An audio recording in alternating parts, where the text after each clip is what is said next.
Welcome to Cutting Edge Web Content Development, the podcast where we delve into the world of CMS systems and their crucial role in website and web content development.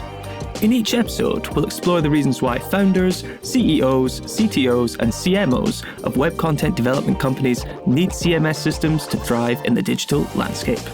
Get ready to uncover the secrets behind successful website management, content creation, and seamless user experiences.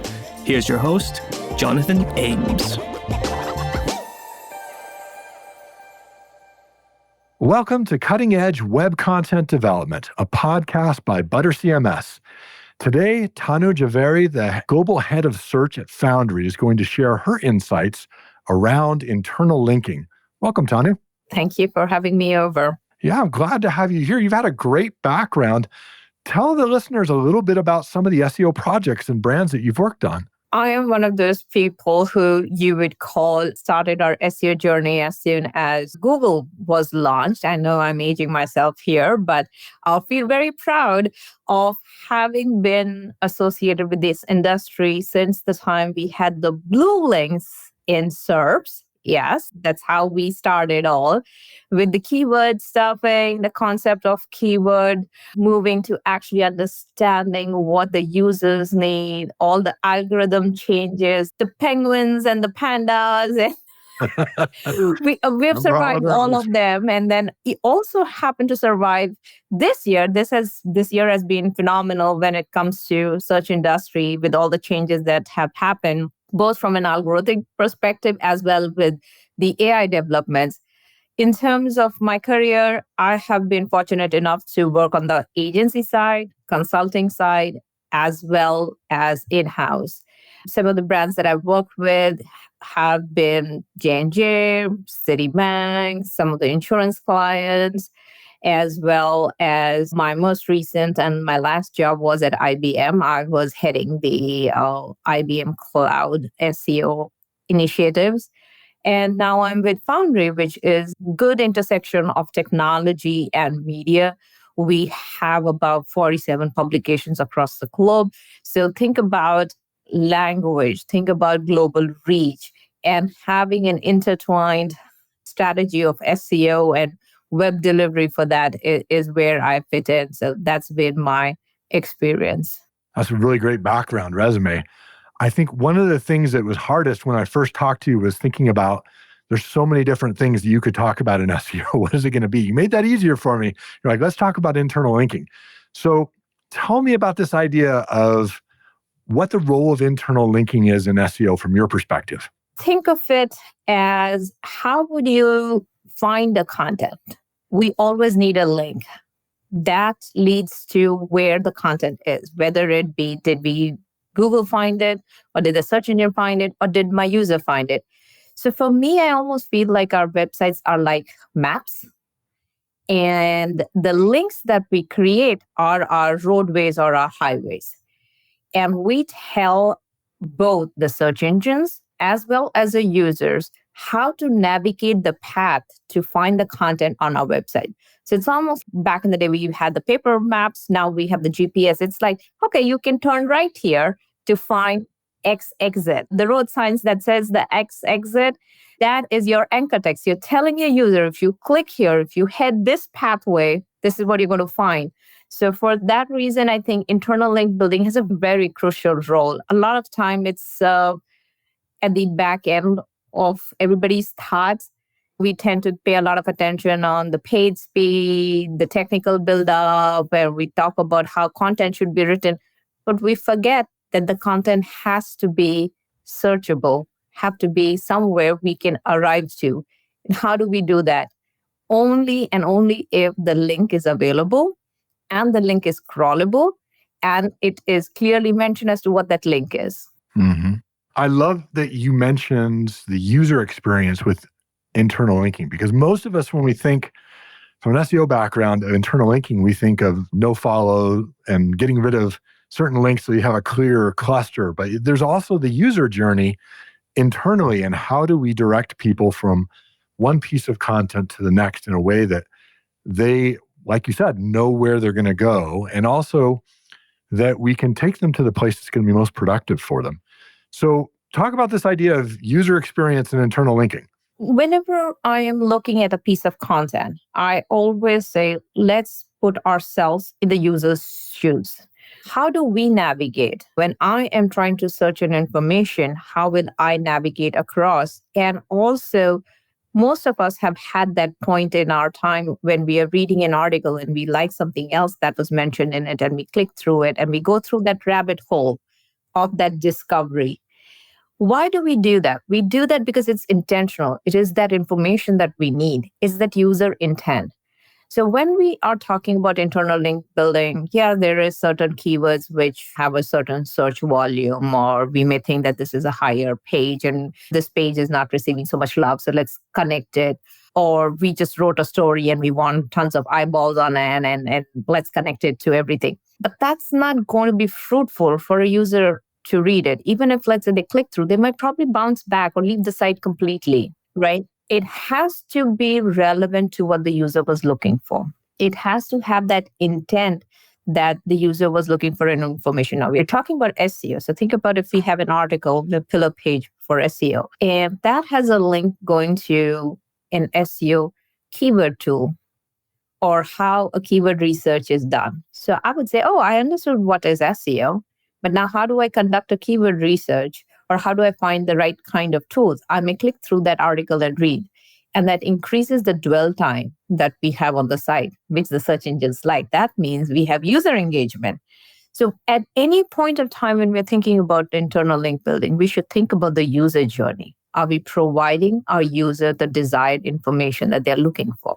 Yeah, I love that you brought up the idea of engagement. That years ago, that wasn't something that people thought about together with SEO, but now engagement on the site, how long they stay, how deep they go, does have an effect on your rankings. And so your ability to bring in more people. So with that in mind, the idea that there's this important user side as well as the Googlebot side to internal linking, how do you align internal linking strategies with the broader SEO objectives? That's a very great question. Thank you, Jonathan, for asking that. I think we have to walk on the dual stick or on the bridge, trying to balance ourselves that are we doing this for Google to find us? Are we doing this for the users to find us?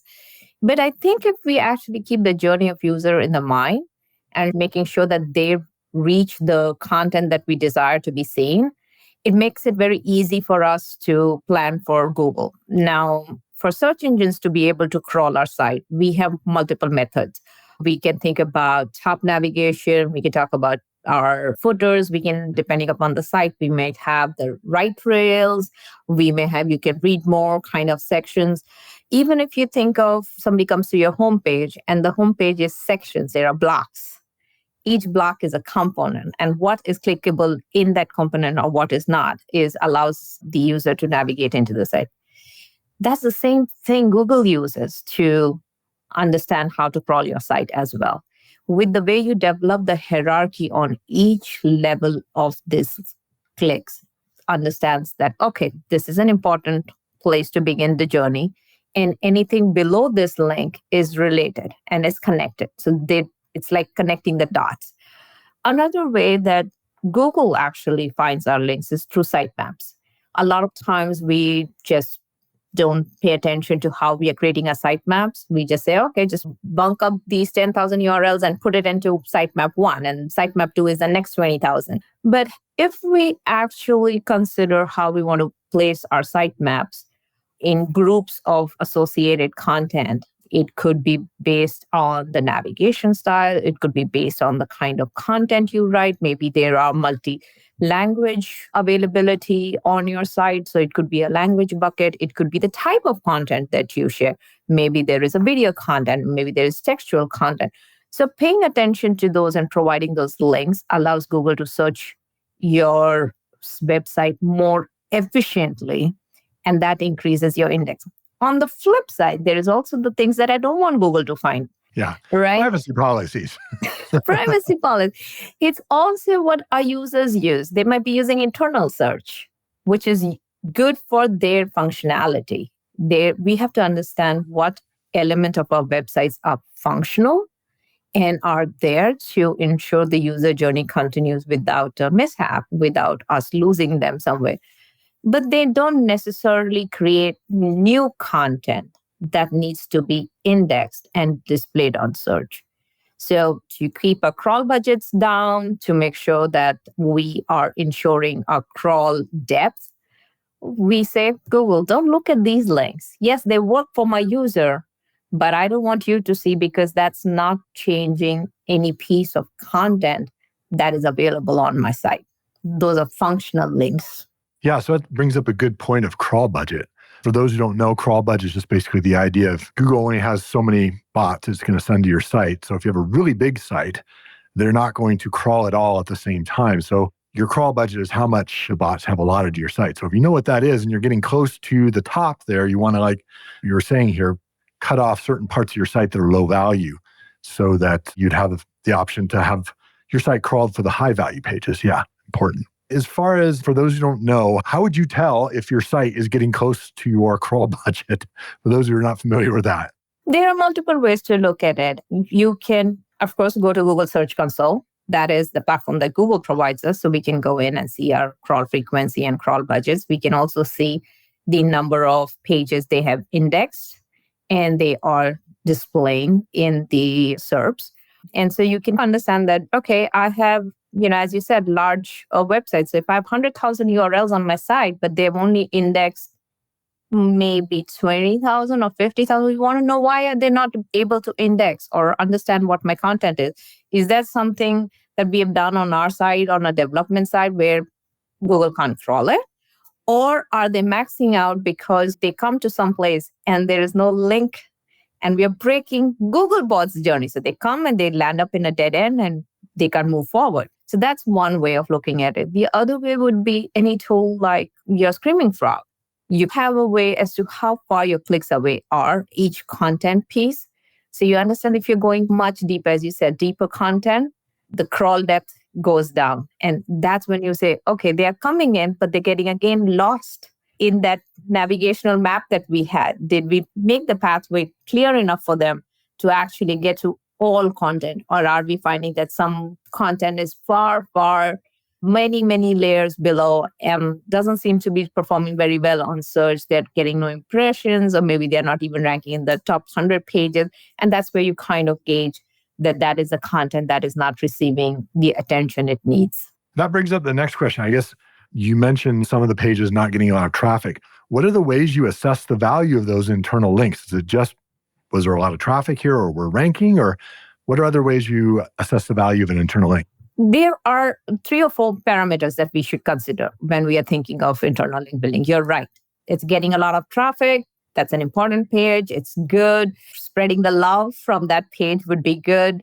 A normal way to think of it would be that if we get 100 clicks on here, and even if we get 10 clicks out of that to the next page, we're getting 10 additional page views. So that's a good way of beginning where the analysis should start. But beyond that, we should also think about, are we wanting to create a topic cluster? So is this topic important? The page is receiving traffic for it. It is a pillar page. And then we want to create a cluster from it that creates a distribution of the link queues. The other metric would be, I would see if they are receiving any backlinks. Again, what is that page authority of this page? Is it valuable? And we find that sometimes we have written really excellent content and it's neither received the love from the users nor from Google. And then we say, what happened? And that's where I might say, okay, there is this page which is relevant. It has a lot of backlinks. It has a lot of traffic coming in. Maybe we should connect the two to have that conversation so that there is some authority that passes through.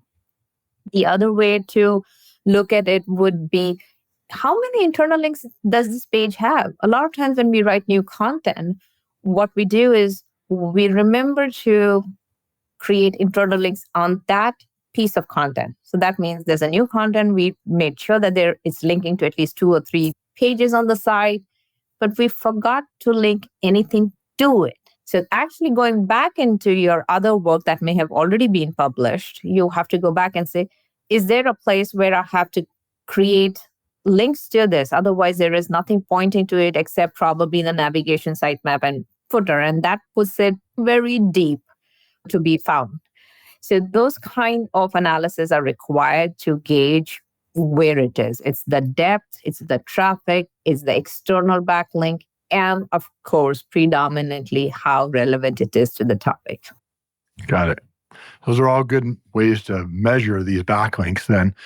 So what are some of the common pitfalls that you find happen in internal linking that you think people get wrong all the time and need to remember? I think I just cited one, right? We make the page and we forget about making sure that it's receiving some love. Yes. So that's one. The other things that I have observed, and some have happened this year too, and especially with a lot of AI chatter. And I think if you open LinkedIn on any given day, I'm sure there are 3 or 4 such stories that are there that folks have actually created systems to create links on the page. So there are links on the page, but they necessarily are not relevant and not contextual links. What I mean by that is think about the copy that you have on the page. Relevancy is a key factor for internal link, but that relevant link does not sit in this content, but sits external to the content. So there is a right rail, there is a read more, there is a top navigation, there is a footer. There were sites who boasted of saying that they received tons of traffic because they inserted 2 or 3 links in the footer of the site, and these were artificially inserted, dynamically inserted. They had no relevancy to the page and they were just created. Yes, they got a boost, but also when the algorithm changed at Google, these were the sites which got hammered with penalties. So shortcuts never work. Let me put it that way. That's one. The other thing that I feel is that we know we need to create internal links, but we forget where to place them, how to. We tend to use more generic terms. If I say click here, I don't know, it could be interesting to go down there and see what it is. But if I say find your SEO tool that would best suit you, you're going to click through that because you just read what SEO is and you wanted to know about the tool. And if I said this link, this passage that you would click through takes you to that section. So that anchor text and the text that you actually place the link on does matter. The last one I would say is that we don't go back and do enough internal audits. Any organization, business in general, right? Because that's a living organism, I would say. And that means content will get launched, campaigns will be sunsetted, things will change, a new product is launched, some products are sunsetted, and that leads to 404s on your page. Those pages will be removed. So there should be thoughts on, okay, we sunsetted something. Did we remove all the internal links that was pointing towards it? Because now we are breaking the user journey and the bot journey. So some of those pitfalls tend to be overlooked most often, I would say. Yeah. No, those are key points, especially the larger your site, the more likely you'll have outdated content, broken links, and a number of downsides to that. Besides just the SEO impact of it, there's also just the user impact is nothing worse than really being excited about clicking a link and then you get a 404 or another piece of data that is either outdated or is not what you were expecting. So yeah, bad experience there. So we talked about pitfalls. What about best practices? When you're talking about structuring your internal links and your anchor text, you mentioned one of them there, making really compelling anchor text that makes somebody as a user want to click it. What are other tips you give? I think actually, why do you want to do an internal link, right? That's the fundamental question that we should be asking. When we think about what the strategy is behind, are we driving a certain kind of content? Are we driving a certain level of conversion, or are we driving a certain level of traffic? So understanding that element allows us to choose the kind of pages that need to talk to each other or connect to, or the hierarchy of the internal link. I think a lot of times we misread that. We don't put very thought behind as to why this link should exist and what we want the users to do. If we have that thought process correct, we would get the right anchor text and we would get the right text. And we would also choose the right URL where the user journey should go to. And like any other big enterprise, and of course with Foundry, we have such a large publication industry. So making sure that the next article that we take our reader to is actually relevant because we're generating article or content almost on a daily basis. And then where do you find that they don't get aged out? So those are some of the things that we have to think through. Other piece that for best practices that we should think about is actually going back and checking that when you did the internal link did we get that second page click? Did we make sure that Google was able to crawl through? A lot of times the way systems, and this is a more on the technical side, the CMS side, we make errors in how we link. So maybe the user journey doesn't get broken. They can click through and go through. But because of JavaScripting and the way we created it, we didn't use the absolute URL, or maybe we use a staging URL. And guess what? Google cannot crawl that. And then we broke that journey. So sometimes we have to kind of see where are we inserting it, and are we inserting it in the system, the technical system that we need it to be. So those are a few things that we should watch out for. No, those are good points. I know in the audit, when our team has gone through internal links, just looking from time to time at the paths, we intend them to go in a certain direction, but often they don't go where we intend them to go. And that also can be informative, because if they're not going where we want them to go, but somewhere else, what is that somewhere else? And what does that tell us about what they think their journey should be versus what we as a company think? Right. If you have taken them to a page and they are using it, your search, your internal search, and trying to find another page and then scrolling and picking a different page, that's a telltale sign. So we have a lot of platforms of analytic tools that we have, depending upon the internal search system that you're using. They might be giving you reports on where the user is going. But if you're using Adobe Analytics or if you're using Google Analytics, that allows you to see that as well as to what the second page view was.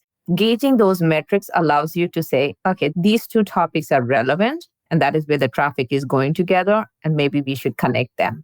And maybe the current internal link that we have placed in the system, on the page or in the content, does not resonate. Nobody is clicking through. Yes, Google can crawl it and complete its journey, but here the user journey is getting broken. So it's always, whenever we are trying to do internal link building, we're kind of, again, going back to that dual status. Are we making sure the user journey is not breaking? Are we making sure the Google journey or the bot journey is not breaking? So those are a few things that we have to think of.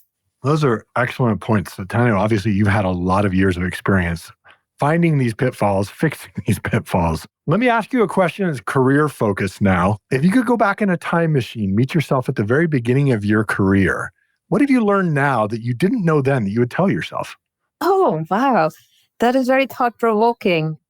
I feel I've always believed in change is constant and change is always good. But I would always say that don't hold any strategy too close to your heart.